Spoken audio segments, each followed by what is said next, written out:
Hey everybody, Jason Sherman here. In today's episode of Zero to CEO, I have with me Holly Daniels Christensen, founder and CEO of Dune Jewelry. Thanks for joining the show. Thank you for having me. I'm excited to talk to you.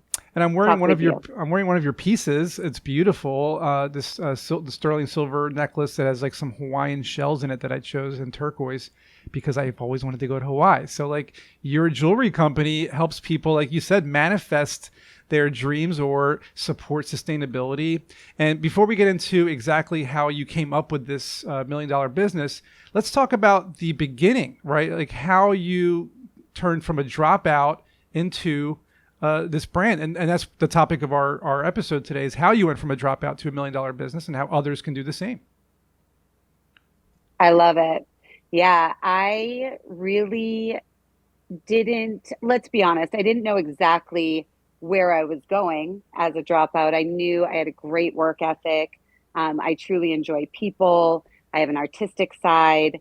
And so that was very helpful. I think, the natural ability to take on different tasks and learn from different people is really important. So I left high school at the age of 15. I left home due to a tumultuous kind of childhood, Wow. dysfunctional family.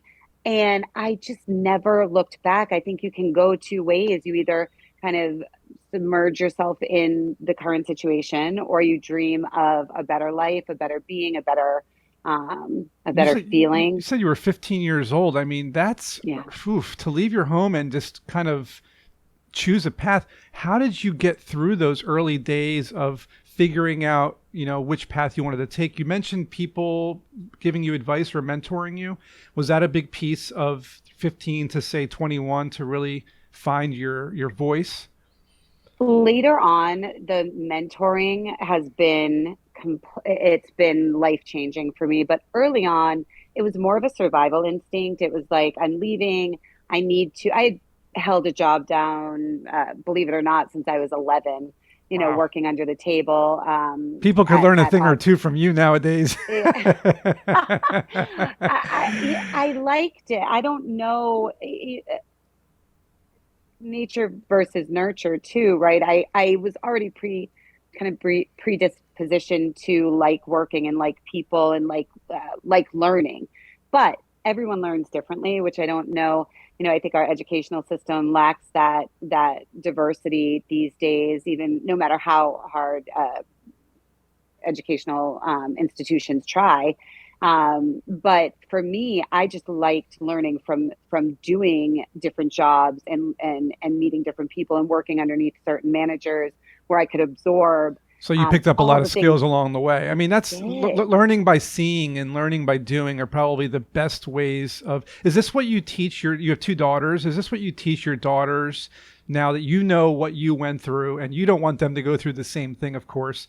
So I'm assuming that you're teaching them the ways of the force, right? You're like, I know what to do. Here's what I did. I want you to learn. Is that kind of what you're teaching your kids now? I'm trying. I do try. I think, again, when you have had a certain upbringing, you kind of overcompensate as a parent. So I walk a very fine line on instilling good work ethic in them and wanting them to be thirsty for knowledge. But I also realize I have two daughters, same DNA. I mean, same DNA, same parents. They're completely different human beings. Like, I'm in Ketchikan, Alaska right now with them in one of our stores, and one is outside, or sorry, out front doing the sandwich board, like a beautiful sandwich board to go out on the sidewalk, and the other is watching TikTok while I do this podcast. So So it sounds like you've incorporated them into your work life balance. They're with you at your job. Is this kind of part of how you're able to manage everything? Because it's a lot. I mean, you have this big brand that's taking over the world, and then you have two little kids that you got to take care of. I mean, how are you doing all of it?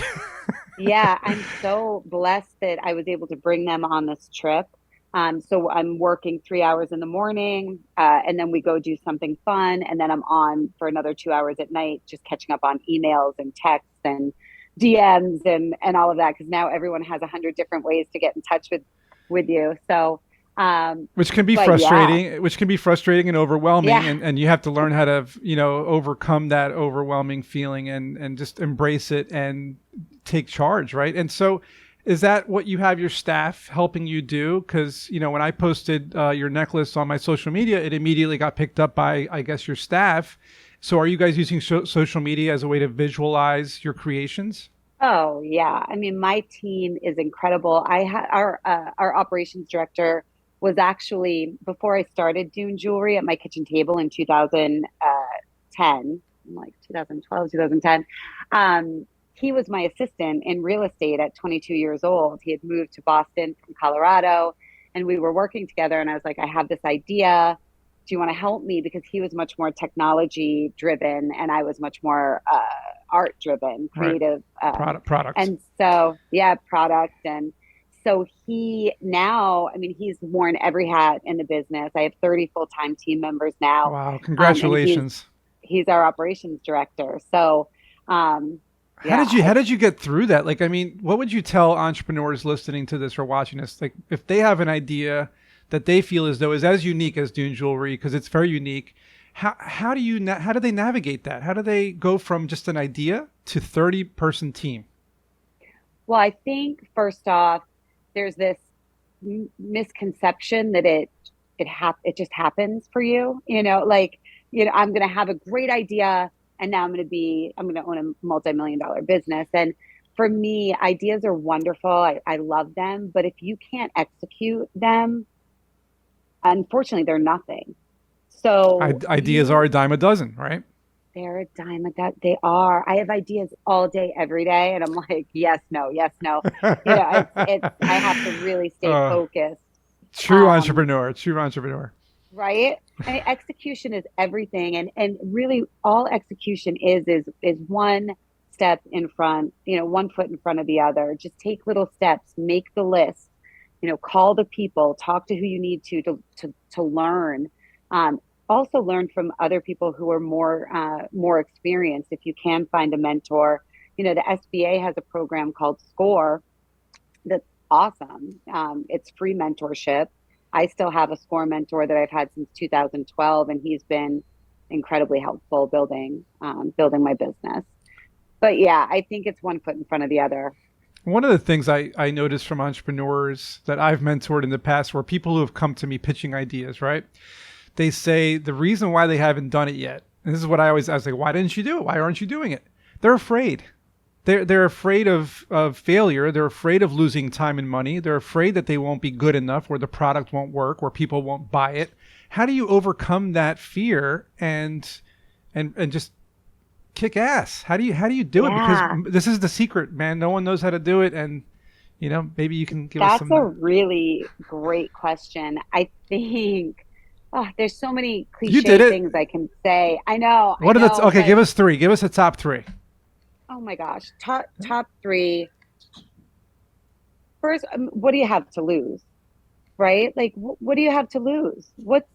Who cares if someone laughs at your idea or makes fun of you, or you know what? They're probably doing it because they're jealous they didn't think of it, or they're jealous they didn't have the confidence to go out on their own. Because you do hear from people a lot, like, I had that idea years ago. I should have just, and you're like, Yeah, shoulda, woulda, coulda.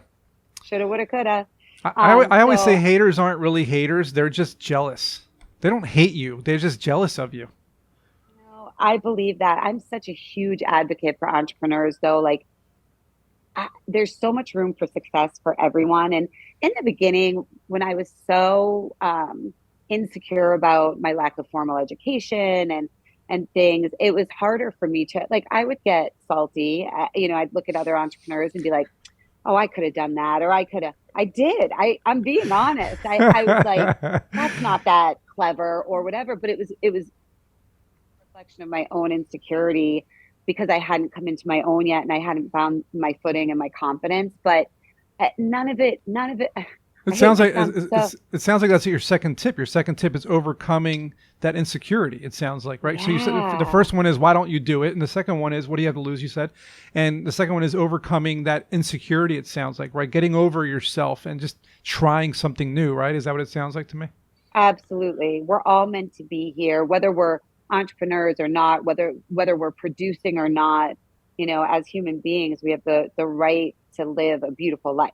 And so why not? You don't want to look back. I guess the third thing is don't ever look back wishing you did.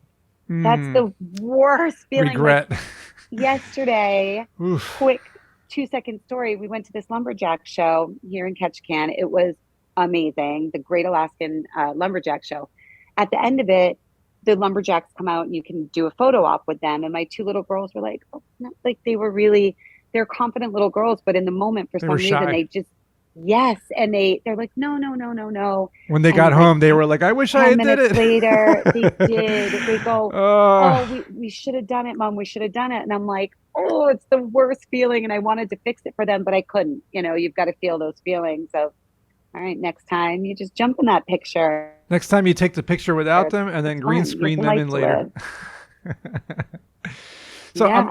I'm guessing that during your journey, because I mean it's an incredible story of all these years of different jobs. You were a real estate agent, and then you just started this new company, you're honored by magazines and all these things. Like you must have been afraid to. I don't know. You must have been afraid to really kind of start out in the beginning, but you took that chance, right? And I guess what I want people to know is what inspired you to not only build this company, but what inspired you to continue on and build it up? Like, what were your main motivational factors? My motivational factors, well, inspiration wise, I was hauling these 6 foot tables to arts and craft shows and getting feedback from customers. And that was really inspiring. Like, as I told my story, I could see them start to light up and their light bulb would go off and say, oh, can I bring sand back from Bermuda or Italy? Or can you make something with, one woman had sand sitting on her bureau from Nantucket from 1984 from her honeymoon, and she said, I didn't know what to do with it, and now I know exactly what to do with it. Can I send you a pinch of the sand and you'll make me a piece of jewelry? And I said, absolutely. So as I started absorbing all of the feedback and the positive, just the positive energy and the sentimental value of what we do, it was really inspired. It really touched me. um, I had people tell me every single day, like all the time, that the business isn't scalable. What's kind of like, what's the point? You Yeah, you can make cute little artistic pieces for a you few showed them. people. I'm like, but you can't. Right, right. You I showed was them like, all. wait a Who I minute, hope I hope you watch guys are me. listening to this. I I hope mean, you're. also, it doesn't, like, scalability means different things in my mind, because I'm like, all right, so yes, I'm making one-off custom pieces for thousands of people, which it's a lower profit margin. It's kind of a passion project, but now here I am in a position where I'm working on a more generalized line that will be fully scalable, because and not Interesting. every single piece is custom. And I have that opportunity because I ground down, I hustled, I made relationships with 600 different retail partners all over the Wow, world, and I've treated them man, you like hustled. family over the past 12 years. Right. And that's one more misconception. Don't, it's not, you're not going to snap your fingers. Right. It takes If you time. want to You be an said 12, entrepreneur, 12 you have years. I mean, to, mhm. you said It takes 2010. You time, said right. I mean, and you have to be willing. Yeah. that's a long time. I Crazy. mean, and see, people, this is a very common thing. I'm sure you've heard this about entrepreneurs where someone might hire you for your skills and you say, well, you have to pay me $500 for the hour that I'm helping you. And they're like, $500 for an hour? Are you crazy? You're not paying for the hour. You're paying for the 20 years it took me to learn the skills to provide you this service for that hour. That's what you're paying for. And people just don't seem to understand that. You can say doctors and lawyers charge a lot because they went to school for 20 years. Well, we went to the school of entrepreneurship for 20 years, damn it. So, you need to pay So up. true. It's so true. I love that. So if people want to pick up a custom made piece of jewelry, what's the best way for them to do this? DuneJewelry.com. So it's Dune, like a sand dune, Dune, Like the movie. jewelry.com. Like the movie too. I Very know. I popular, think we very have popular. sand from like, We have sand from where that movie was filmed Oh too, which man, is kind of cool. you guys should start doing some social media promotions on just that. You probably blow up. And I know we should. I was very happy that you gave my listeners a code Bootstrap for 15% off their orders. So if anybody wants a really cool necklace or bracelet or ring or lots of other cool custom jewelry that I saw on your site, Bootstrap is the code. You get 15% off. Anything else you want to leave entrepreneurs before we go in their journey? I think all I want to leave you with is it's literally it's the greatest adventure of my life. And there are really bad days, like crying, sobbing, ugly cry days. And there are days where you are on top of the world and it is so worth it.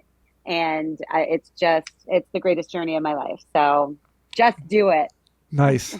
Congratulations, Holly, and thanks for coming on the show. Everyone, pick up your jewelry, dunejewelry.com, Bootstrap, 15% off.